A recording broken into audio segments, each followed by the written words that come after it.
merkuri ini ditetapkan sebagai bahan berbahaya dan beracun. Untuk itu kemudian pemerintah menetapkan aturannya di dalam Peraturan Presiden nomor 21 tahun 2019. Jadi bukan cuma merkuri di pertambangan emas skala kecil, tetapi juga di dalam Peraturan Presiden tersebut diatur pula penggunaan merkuri yang ada di sektor manufaktur, di sektor kesehatan, dan juga energi. Ibu, apakah benar berdasarkan laporan yang pernah Ibu terima atau Ibu telah selama ini, apakah benar kegiatan pertambangan skala kecil di Indonesia ini semuanya menggunakan merkuri, Bu?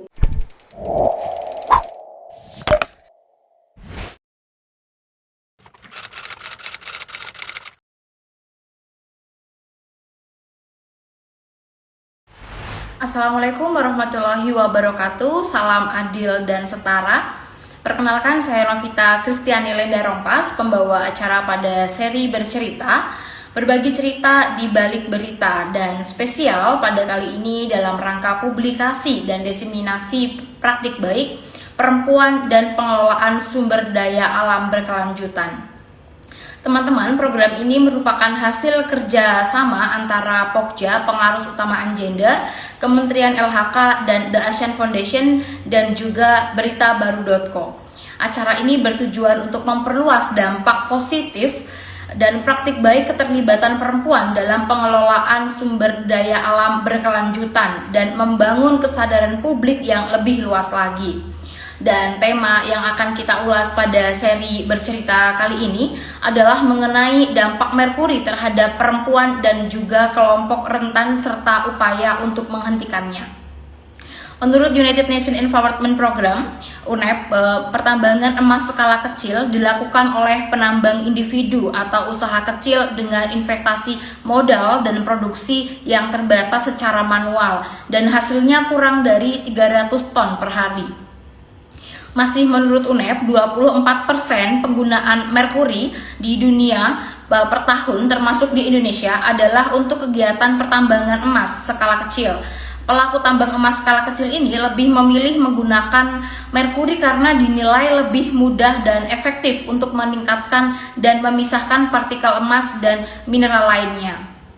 Berdasarkan konvensi Minamata di Jepang pada tahun 2013, seluruh negara bersepakat untuk mengurangi bahkan menghindari penggunaan merkuri, terutama pada kegiatan pertambangan emas skala kecil, karena sifatnya yang berbahaya dan merupakan kontaminan yang bersifat transboundary bagi perempuan itu sendiri, terutama bagi perempuan hamil, dan paparannya yang tinggi terhadap merkuri dapat menyebabkan janin yang dikandung ini justru bisa terlahir cacat.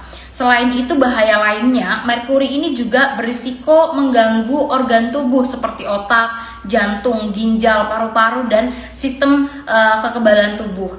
Sebagai salah satu penandatanganan konvensi Minamata pada tahun 2017, Indonesia resmi untuk meratifikasi konvensi Minamata yang dituangkan dalam Undang-Undang Nomor 11 Tahun 2017 tentang Konvensi Minamata mengenai merkuri, sebagai wujud nyata komitmen pemerintah untuk melindungi kesehatan manusia dan juga lingkungan dari bahaya pencemaran merkuri tersebut.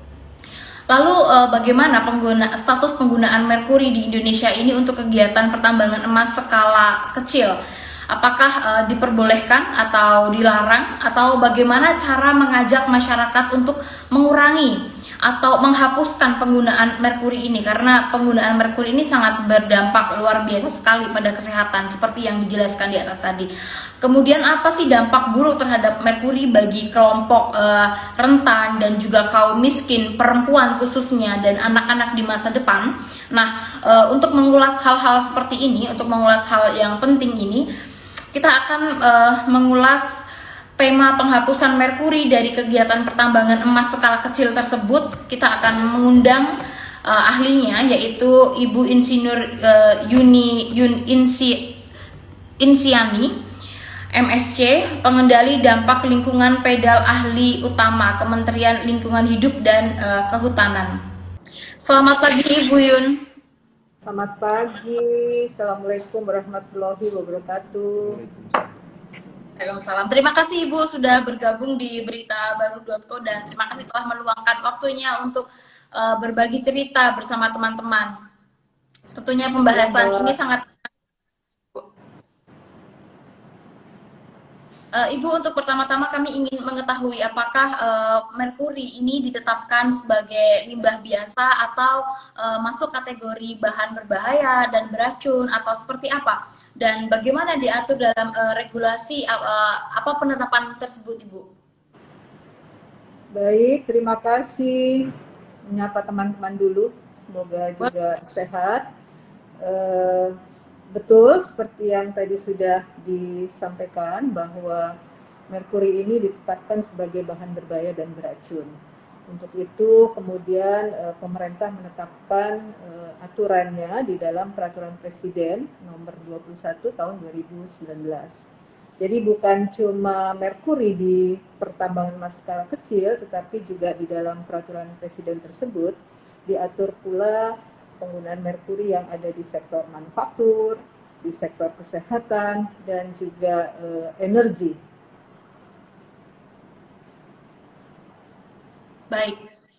Ibu, apakah benar berdasarkan laporan yang pernah Ibu terima atau Ibu telah selama ini, apakah benar kegiatan pertambangan skala kecil di Indonesia ini semuanya menggunakan merkuri, Bu? Ya, baik, saya lanjutkan ya.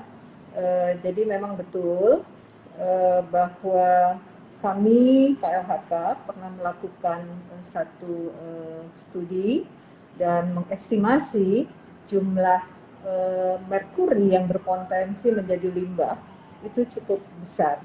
Jadi kita lakukan estimasi itu di tahun 2019 kurang lebih 360-an ton ya. Nah, ini tentunya juga memiliki satu potensi bahaya, khususnya di wilayah pertambangan emas skala kecil.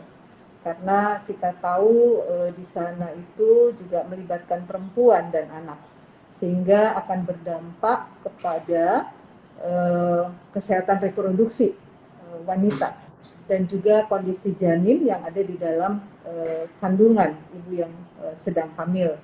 Dan juga gangguan pernapasan dan gangguan kulit itu kerap kali kita temukan di wilayah pertambangan emas skala kecil yang menggunakan merkuri.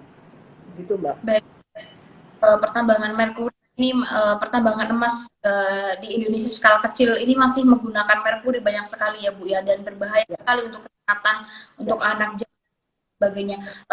Kemudian kalau begitu seberapa besar sih Bu limbah B3 yang ditimbulkan oleh kegiatan tersebut, oleh kegiatan penambangan emas di Indonesia yang masih menggunakan merkuri tersebut? Ya, jadi kalau seberapa besar tadi berdasarkan hasil studi yang sudah dilakukan di tahun 2019, kurang lebih kita temukan ada 360 ton, Mbak, cukup besar. Yang itu berpotensi untuk mencemari lingkungan, baik di air, sumber air, kemudian juga di lahan atau tanah, dan juga akan lepas ke udara. Kira-kira seperti itu. Oke, 360 ton itu angka yang cukup tinggi ya Bu.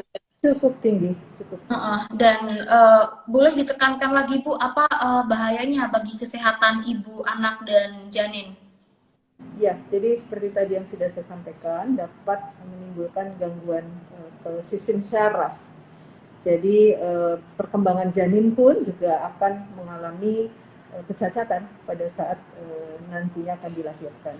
Dan ini sudah ada contoh nyata yang terjadi di kota Minamata, Jepang di tahun 1950. Gitu, Mbak. Oke.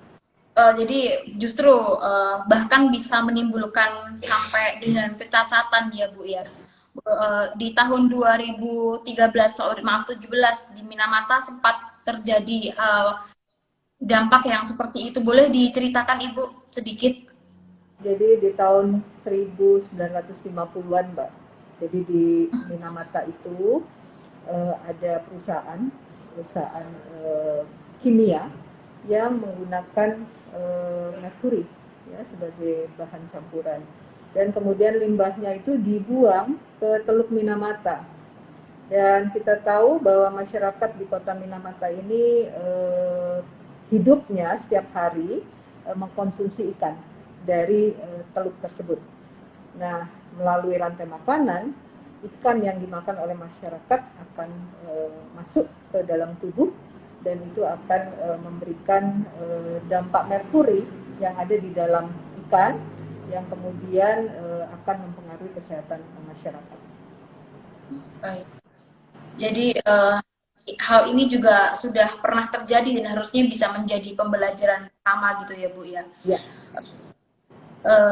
Untuk aktivitas pertambangan emas skala kecil yang dilakukan di tengah-tengah pemukiman penduduk akibatnya limbah merkuri ini mencemari sungai, di mana warga terutama perempuan masih menggunakan sungai sebagai sumber utama air atau bahan baku untuk kebutuhan rumah tangganya sehari-hari. Bahkan di kampung-kampung anak-anak juga masih sering mandi di sungai ya Bu ya, sama seperti yang tadi dijelaskan di contoh tadi. Kemudian mengenai hal ini bagaimana sih Bu upaya pemerintah untuk mengendalikan kegiatan pertambangan emas skala kecil yang masih menggunakan merkuri tersebut, padahal kan hal itu berbahaya gitu. Nah ini agar tidak agar tidak membahayakan hidup warga dan juga lingkungan di sekitar. Boleh Ibu tanggapi? Ya, terima kasih Mbak. Jadi seperti yang sudah saya jelaskan di awal, bahwa pemerintah telah menerbitkan satu peraturan presiden sebagai amanat dari Undang-Undang Nomor 11 Tahun 2017 terkait dengan pengesahan Konvensi Minamata tentang merkuri. Ya, kemudian melalui peraturan presiden tersebut, tentunya pemerintah bersama dengan kementerian terkait melaksanakan berbagai kegiatan, termasuk diantaranya dengan Badan Riset Nasional, Badan Riset dan Inovasi Nasional (BRIN), dan pada saat ini sedang mengimplementasikan peluang global untuk pembangunan jangka panjang yang bertajuk manajemen penggunaan merkuri yang terintegrasi di pertambangan emas skala kecil di Indonesia yang kita sebut juga dengan Gold ISMIA Project.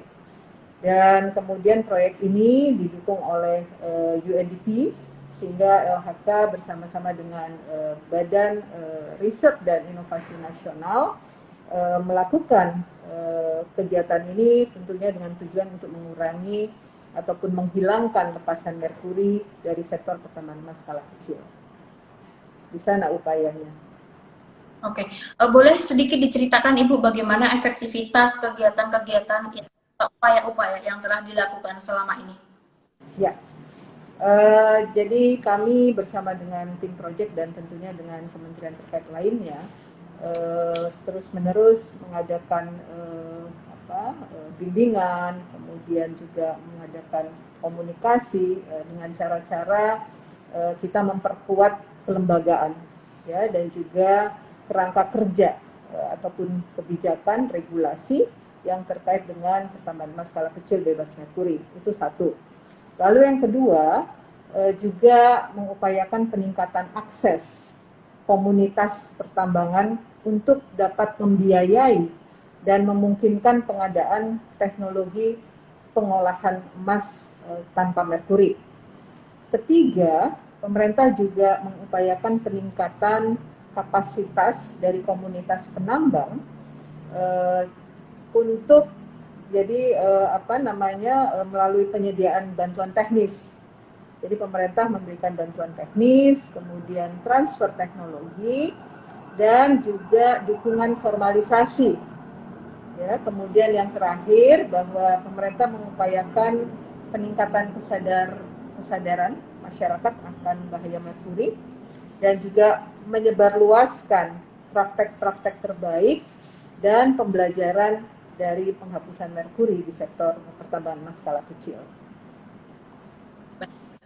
Luar biasa sekali, banyak sekali ya Bu ya kegiatan-kegiatan, proyek-proyek dan juga upaya-upaya yang dilakukan untuk menangani hal ini. Kemudian bagaimana kegiatan masyarakat dalam hal ini Bu? Lumayan efektif gitu ya, karena kami kemudian bekerja di beberapa provinsi dan kabupaten ya untuk kemudian mencoba mengajak masyarakat bahwa ini berbahaya bagi kesehatan dan ada alternatif sebetulnya untuk bisa menghindari penggunaan merkuri di dalam pengolahan emas skala kecil. Begitu, Mbak. Ibu, kegiatan pertambangan emas skala kecil ini biasanya kan melibatkan tenaga kerja dari unsur masyarakat miskin, perempuan, bahkan anak-anak. Mereka ini adalah kelompok yang rentan dari kegiatan emas dan dengan penggunaan merkuri ini. Menurut Ibu Yun sendiri, dengan masifnya penggunaan merkuri pada kegiatan pertambangan emas skala kecil sampai tadi disinggung sampai 40 ton ya Bu ya. Kemudian siapa sih Bu kelompok yang paling rentan terpapar dari bahaya emisi merkuri tersebut? Apakah pemilik modal atau justru pekerja miskin, kaum perempuan, anak-anak, atau siapa Bu? Karena ini kan bukan catatan dan lain sebagainya. Ya, jadi yang jelas adalah kelompok pekerjanya, Pak, penambangnya sendiri. Dan kita tahu di dalam proses pengolahan emas skala kecil ini juga tidak kurang melibatkan perempuan dan anak, seperti yang tadi saya sampaikan, gitu ya. Di mana kelompok ini berada di dalam rantai nilai yang cukup bawah, yang kemudian tidak memiliki kesempatan untuk mendapatkan alih teknologi. Ya, jadi kita bisa bayangkan bahwa di situ ada perempuan-perempuan yang juga berpotensi untuk tadi menerima paparan dari aktivitas pertambangan emas skala kecil ini. Baik, Ibu tadi setelah dijelaskan ya upaya-upaya yang dilakukan pemerintah untuk menangani hal ini, banyak sekali kegiatan-kegiatan, proyek-proyek yang dilakukan. Tetapi boleh ditekankan sekali lagi untuk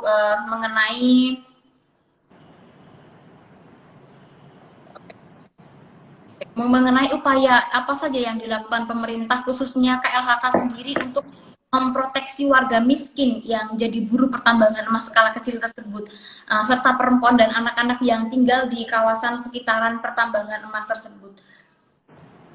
Ya, jadi KLHK memberikan bantuan teknologi, Mbak, teknologi alternatif yang disebut dengan teknik cyanidasi. Dan di dalam pemberian bantuan tersebut juga LHK melakukan pendampingan dan juga peningkatan kapasitas kepada penambang, di mana di sana ada perempuan dan anak juga. Lalu tentu saja dengan menerapkan strategi pengarusutamaan gender, ya, yang kemudian ini menjadi intervensi dalam setiap kegiatan yang dilakukan di sana. Baik. Jadi ada memberikan bantuan teknologi serta pendampingan ya Bu ya.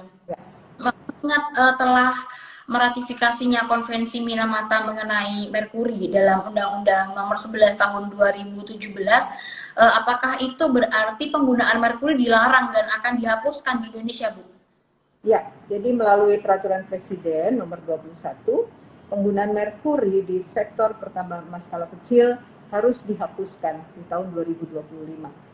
Jadi kita tidak boleh lagi menggunakan itu, oleh karenanya pemerintah memperkenalkan ya teknologi alternatif untuk tidak lagi menggunakan merkuri melalui teknik cyanidasi seperti yang sudah saya sampaikan tadi. Jadi harapannya 2025 harus ada undang-undang pers yang mengatur ya Bu ya, penghapusannya penggunaan tersebut. Ya, kita sudah punya peraturan presiden di mana target ya untuk menghilangkan penggunaan merkuri di pertambangan emas skala kecil tahun 2025. Jadi tinggal 3 tahun lagi dari sekarang. Ya. Jadi ditargetkan di tahun 2025 penggunaannya betul-betul dihapuskan ya Bu ya. Tidak boleh ada lagi. Penghapusan merkuri ini hanya untuk pertambangan emas skala kecil atau untuk seluruh kegiatan industri Bu, seperti kesehatan, baterai, kemudian lampu, peralatan listrik dan elektronik, termasuk juga kosmetik ini Bu, karena kalau kosmetik ini kan betul-betul bisa menyebabkan ketergantungan ya Bu ya. Sulit sekali bagi kita para perempuan untuk banyak sekali kosmetik-kosmetik yang menggunakan merkuri dan memberikan dampak yang signifikan untuk penggunanya, sehingga kita ketergantungan gitu Bu. Jadi banyak sekali penggunaan merkuri ini. Iya, jadi di samping untuk pertambahan emas skala kecil, tadi saya jelaskan ada 3 sektor lainnya, di mana memang di dalam sektor tersebut produk-produk yang dihasilkan mengandung merkuri. Ya, diantaranya di sektor manufaktur, kita tahu ada baterai, ada lampu, ya, lampu fluorescence, dan pada saat ini sudah ada pengganti, ya, seperti lampu LED, kemudian baterai yang rechargeable. Nah, sehingga itu memungkinkan untuk dilakukan pengurangan dari penggunaan merkuri di produk tersebut. Dan ini ditetapkan targetnya di tahun 2030, ya, sudah harus mulai berkurang 50%. Kemudian di sektor kesehatan kita tahu ada alat-alat kesehatan yang juga mengandung merkuri seperti termometer, tensimeter, dan kita sudah melarang. Jadi melalui Perpres ini sudah dilarang untuk tidak lagi menggunakan alat-alat kesehatan yang mengandung merkuri di tahun 2020 yang lalu. Ya, jadi sudah dilakukan itu. Lalu kemudian di sektor energi kita tahu bahwa kita masih menggunakan batu bara, ya, di dalam PLTU untuk menghasilkan listrik, ya. Nah, penggunaan batu bara ini harus dikontrol. Jadi pada saat dia dibakar di PLTU, maka emisi yang lepas itu harus dikontrol. Dan ini diminta untuk diturunkan 50% di tahun 2030 nanti. Jadi kira-kira seperti itu, Mbak. Baik, Bu. Apakah upaya penghapusan merkuri ini mungkin, Bu, untuk dilakukan? Mengingat merkuri ini banyak sekali digunakan di berbagai sektor, kemudian juga mengingat banyaknya warga desa yang menggantungkan hidupnya itu dengan bekerja di pertambangan emas skala kecil, yang notabene pertambangan tersebut menggunakan, dan kemudian bagaimana strategi atau pendekatan KLHK itu sendiri untuk menegakkan aturan penghapusan tersebut, Ibu? Ya, jadi kita ya harus optimis ya bahwa ini bisa mencapai tujuannya nanti. Dan tentunya KLHK bersama dengan kementerian terkait lainnya, jadi saya katakan ada BRIN, kemudian ada Kementerian Energi dan Sumber Daya Mineral, di mana Kementerian SDM ini adalah kementerian yang memiliki kewenangan untuk menerbitkan perizinan.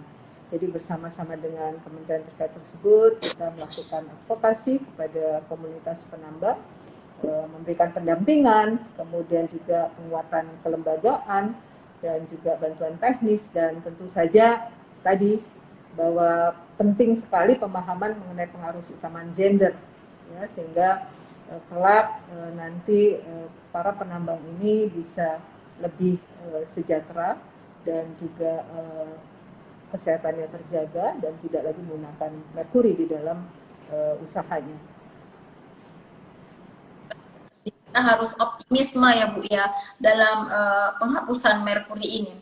Setelah pemerintah melakukan upaya penghapusan penggunaan merkuri pada kegiatan pertambangan emas skala kecil, apakah ada alternatif lain, Bu, yang ditawarkan untuk mengganti pemakaian merkuri ini bagi masyarakat pelaku tambang emas skala kecil, Bu?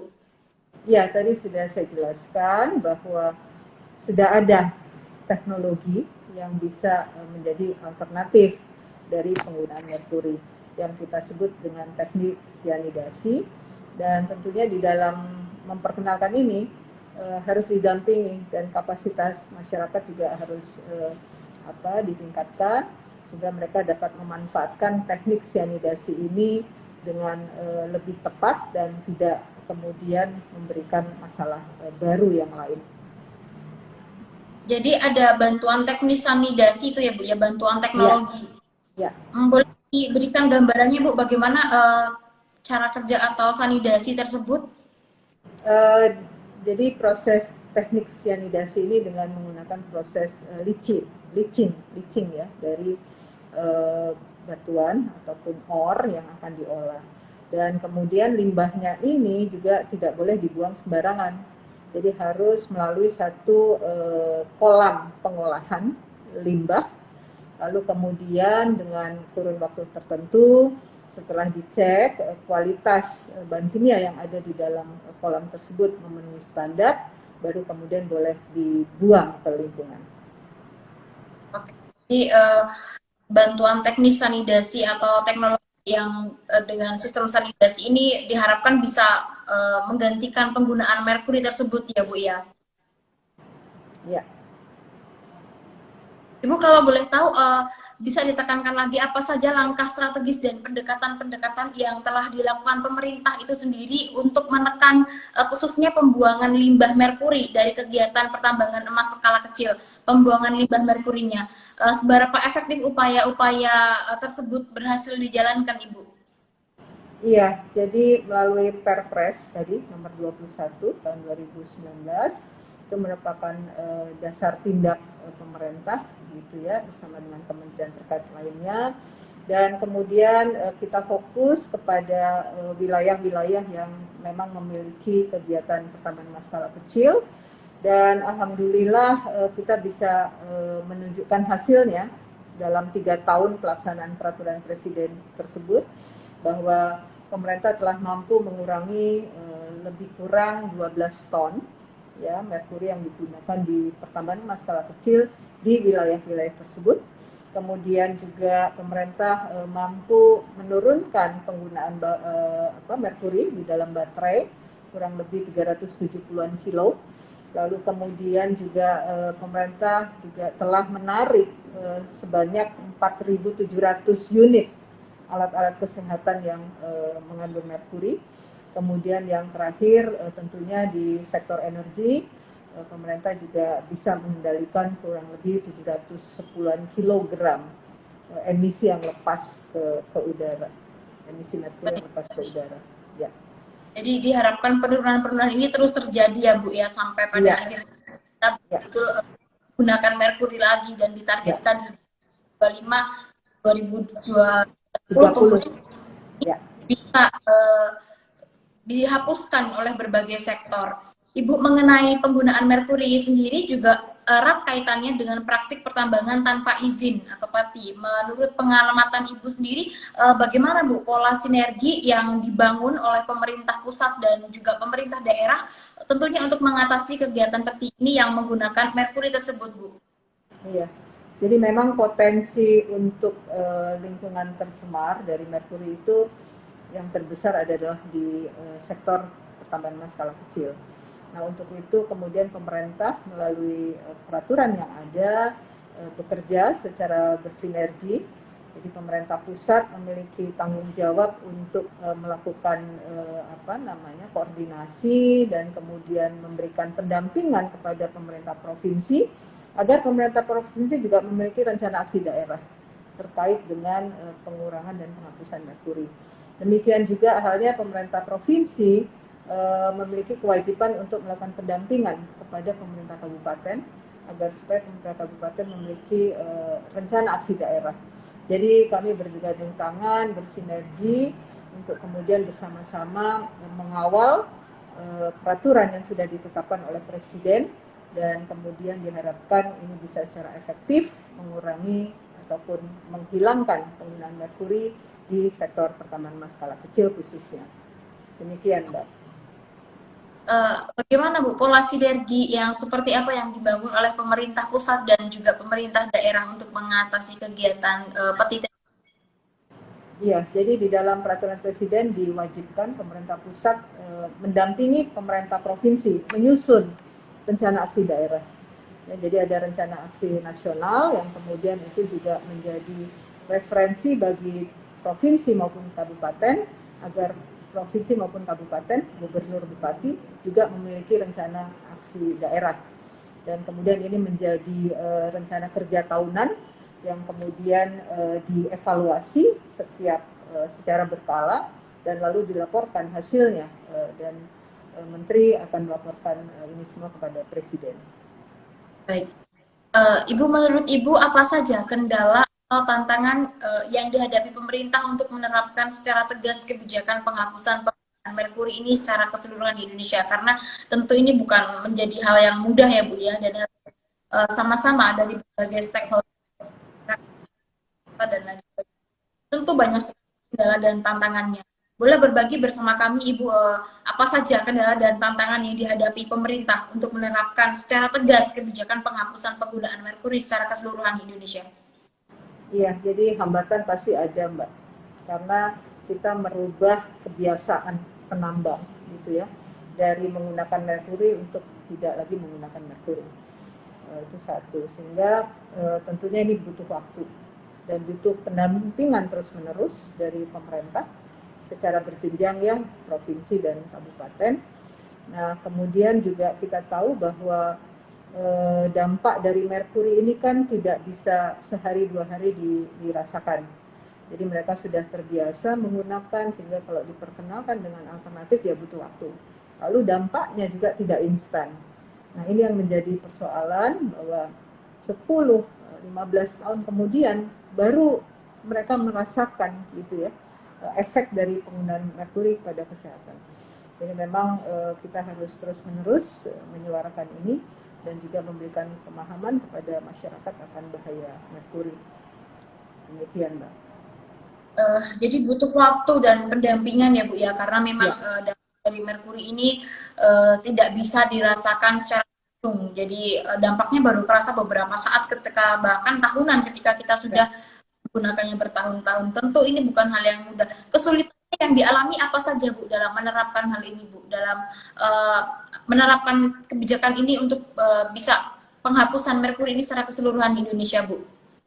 Ya, jadi kita akhirnya melakukan pendekatan dengan memberikan contoh, ya, beberapa pilot project termasuk juga terkait dengan pengaruh utama gender. Nah, dengan demikian mereka akan terlibat di sana dan akan juga merasakan gitu ya bagaimana manfaat dari percontohan yang sudah didukung oleh pemerintah. Boleh Ibu dijelaskan percontohan yang seperti apa Ibu yang telah dilakukan? Ya, jadi katakan kita memberikan bantuan teknologi, ya ada di 8 provinsi, 8 kabupaten. Di sana kemudian mereka akan melihat gitu ya, begini loh caranya mengolah emas tanpa merkuri dengan teknik cyanidasi. Dan secara rutin kami melakukan kunjungan, pendampingan, dan evaluasi. Dan kemudian berdiskusi dengan mereka, sehingga akhirnya mereka paham ya, dan mau melakukan perubahan. Kira-kira seperti itu, Mbak. Baik, jadi pendampingan, bantuan teknologi, edukasi, dan pemahaman ini terus dilakukan ya Bu ya. Iya. Baik Ibu, sampailah kita di akhir sesi pada kali ini. Tetapi sebelum memasuki di akhir sesi, kami mohon kesediaan Ibu Yun untuk memberikan pernyataan atau penutupan closing statement, sekaligus sebagai pesan kepada teman-teman yang menonton seri bercerita pada kali ini, pada hari ini, agar bisa lebih respect lagi terhadap penggunaan merkuri dan lain sebagainya. Monggo Ibu, kami persilakan. Ya, terima kasih. Jadi untuk rekan-rekan pendengar yang mengikuti kegiatan bercerita ini, saya tentu saja memiliki harapan bahwa inisiatif yang telah diupayakan oleh pemerintah kepada masyarakat penambang di emas skala kecil mulai bisa tersadarkan akan penggunaan bahaya merkuri. Dan tentunya tata kelola pertambangan emas skala kecil yang tadinya masih informal mulai diperhatikan secara seksama sehingga dapat menjadi sektor mata pencarian yang formal, dan juga akses kepada pasar yang legal yang memudahkan para penambang nantinya untuk tidak lagi mengalami kesulitan dan dapat memperoleh akses kredit permodalan dari lembaga jasa keuangan, dan tidak pula tentu saja memberikan pemahaman pentingnya keadilan dan kesetaraan gender dalam usaha pertambangan emas skala kecil ini. Masyarakat penambang akan semakin sejahtera tentu saja, dan juga kesehatan semakin bisa dijaga dan bisa menghindari penggunaan merkuri di dalam usaha pengolahan emas skala kecil. Demikian. Baik Ibu, terima kasih. Tentunya diskusi pada pagi hari ini menjelang siang sangat bermanfaat sekali, karena saya jadi, oh ternyata merkuri itu sangat berbahaya ya Bu ya. Ada di kosmetik juga ini yang sering digunakan sehari-hari Bu. Saya sebagai seorang perempuan tentunya ya Bu ya. Kita pasti, bukan pasti ya, tapi kebanyakan menggunakan kosmetik dan ternyata berbahaya sekali. Ini tentu juga menambah pemahaman saya sendiri mengenai hal itu, dan juga teman-teman yang pada saat ini sedang menonton bahwa pertumbuhan skala kecil di Indonesia menggunakan merkuri, bahkan tadi disinggung masih di angka 360 ton, luar biasa sekali. Semoga penggunaan merkuri di Indonesia ini terus berkurang dan bahkan dihapuskan dan dilarang, dan juga bisa betul-betul dihapuskan penggunaan merkuri di Indonesia. Terima kasih banyak Ibu terima kasih banyak atas kesempatan yang telah diberikan, waktu dan juga diskusinya. Terima kasih sebanyak saya sampaikan kepada Ibu Insinyur Yun Insiani, ahli utama pengendalian dampak lingkungan atau PEDAL, yang telah berkenan berbagi pengetahuan dan juga pengalaman yang luar biasa terkait dengan upaya penghapusan merkuri dalam kegiatan pertambangan emas skala kecil, serta mencegah dampaknya bagi kelompok rentan perempuan. Apresiasi yang tinggi juga saya sampaikan kepada tim Pokja, Pengarus Utamaan Gender, KLHK, dan The Asian Foundation, dan juga tim kerja beritabaru.co yang telah mempersiapkan program ini dengan sangat baik, serta para penonton yang telah join bersama kami di live siang hari ini, yang selalu setia menemani kita semua. Baik, saya Novita Kristiani Linda Rompas, sampai jumpa lagi di sesi selanjutnya. Terima kasih Ibu Yun dan teman-teman semuanya, mohon pamit undur diri. Wassalamualaikum warahmatullahi wabarakatuh. Salam adil dan setara.